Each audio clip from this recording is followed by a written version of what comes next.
नमस्कार। कल रात 2 बजे हमें सूचना मिली थी खो गांव से।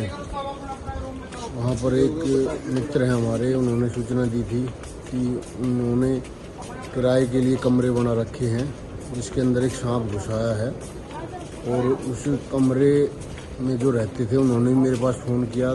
जब उन्होंने बात बताई तो मेरे को रात को ही जाना पड़ा। हम 2 बजे वहाँ खो गांव में पहुँचे। पता चला कि एक स्पेक्टिकल्ड कोबरा है जो कि बहुत जहरीला होता है। हमारे यहाँ उत्तर भारत में सबसे जहरीला सांप वही होता है। वो किराए के कमरे के अंदर घुसा हुआ था और परिवार सारा बाहर बैठा हुआ था क्योंकि कमरा एक ही था। और जब कमरे में कम से कम 4-5 फीट का सांप अगर जहरीला घुस जाए तो क्या हालत होती है आप सभी सोच सकते हैं। हमने वहां जाकर देखा और सांप को बड़ी सावधानी के साथ रेस्क्यू किया। ये स्पेक्टिकल्ड कोबरा होता है।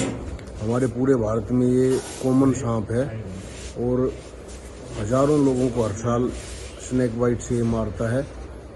लेकिन इसके काटे जाने पर हमें घबराना नहीं चाहिए। इसका एंटी वेनम मौजूद है और इसका इलाज भी हो जाता है अगर समय रहते हम मरीज को अस्पताल पहुंचा दें।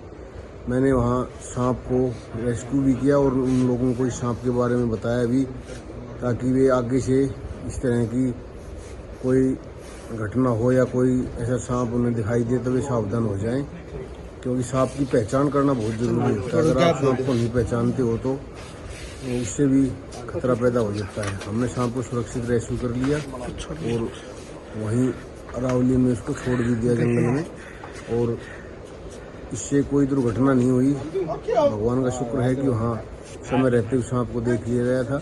हमने उसे रेस्क्यू करके जंगल में छोड़ दिया है और परिवार भी सुरक्षित है। बहुत बहुत धन्यवाद। नमस्कार। कल रात 2 बजे हमें सूचना मिली थी खो गांव से। वहाँ पर एक मित्र हैं हमारे, उन्होंने सूचना दी थी कि उन्होंने किराए के लिए कमरे बना रखे हैं जिसके अंदर एक सांप घुस आया है। और उस कमरे में जो रहते थे उन्होंने मेरे पास फ़ोन किया। जब उन्होंने बात बताई तो मेरे को रात को ही जाना पड़ा। हम 2 बजे वहाँ खो गांव में पहुँचे।